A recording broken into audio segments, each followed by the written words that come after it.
Now, the first thing that we're going to talk about is freedom versus safety.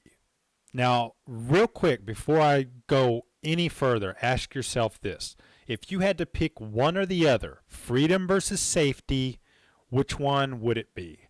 Do you want to be safe or do you want to be free? And you can't have both. The problem is the average man does not want to be free. He simply wants to be safe. So what do we do when we want to be safe? This is where all of our problems begin, folks. And it started since, the first time that we put shoes on to avoid stepping on a piece of rock that would hurt our feet. The fear of that, all the way to putting up homes because we were in fear of animals outside or bugs biting us, whatever it is. The average man simply does not want to be free. He wants to be safe first. So the massive amounts of things that man does in order to protect himself from what he believes in his mind is the dangers of nature, the dangers of the world that only exist in his mind, are what causes him to pick safety over freedom. What do we do to make ourselves safe, or what we do to make ourselves safe, eventually creates the situation for our demise. Somebody by the name of R. Moss said that. Now, Benjamin Franklin also said that the person who trades freedom for security deserves neither. Now, he was definitely predicting the future there. Now, they knew a little bit more than the majority of people today know about that.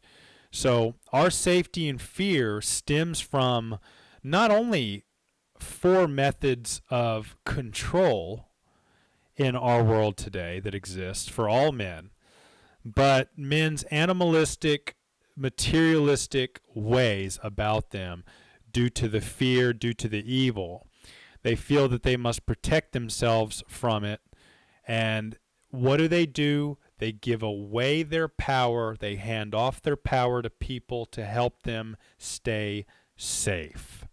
And what I just said, I'll say it again. Due to this fear and the need that they need to protect themselves from it, they give away their power to other people to protect themselves, to help protect themselves from these things. They give their power to businesses to help them stay safe. They give their power to governments to help them stay safe.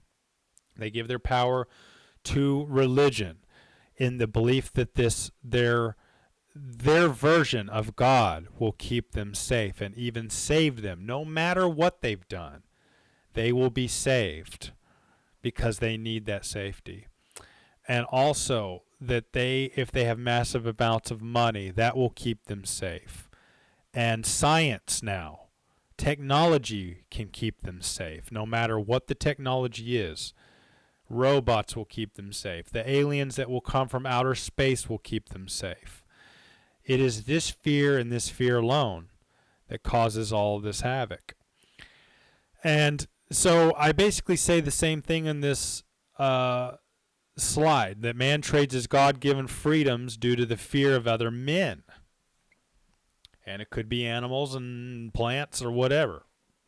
So he gives his other men his freedoms for safety. Now, this safety system is controlled by the money and the commerce game. And we all know that because money leads to not just government. You wonder why they're corrupt. It leads to businesses. They're corrupt.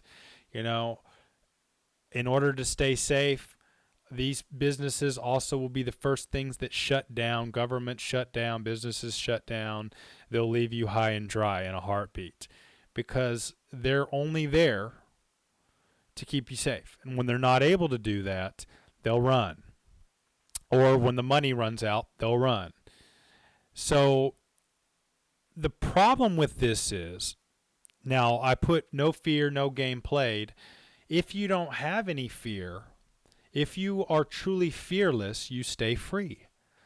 When all people talk about, I just want to be happy, Most people want peace. Most people want peace, though, in the mind, not external. They want it in the mind. They want freedom of the mind. They want to be peaceful in the mind, not worrying about safety. That's true happiness. Blissful love, the love of all, but the love of all is to not have any fear and to be free in the mind. Unconditional love is freedom, and there's no longer a need for safety because there's no more fear that exists. Now, we'll talk about how to get there. We'll talk about what this means in more detail. So we essentially create, because it's controlled by the money and commerce game, we eventually become slaves to the system, and that our freedoms are ultimately then depend upon whether we contract away our rights or we remain aware of the nature of benefits, implying the existence of contracts that we give away. So essentially, we give away our freedoms for safety. But when we do that, it's not just in the mind, it's not just affecting our body. We're actually creating consensual contracts with these companies, and that's going to be very important for you guys to know. For example, in order to, I guess, stay safe in retirement, we allow our Social Security number. We contract with the government for a Social Security number, and in doing that, we essentially get Social Security benefits to, quote unquote, keep us safe in retirement, at least financially. And it doesn't matter if it's keeping us safe physically, mentally, emotionally, economically, spiritually. This is all part of the methods of control.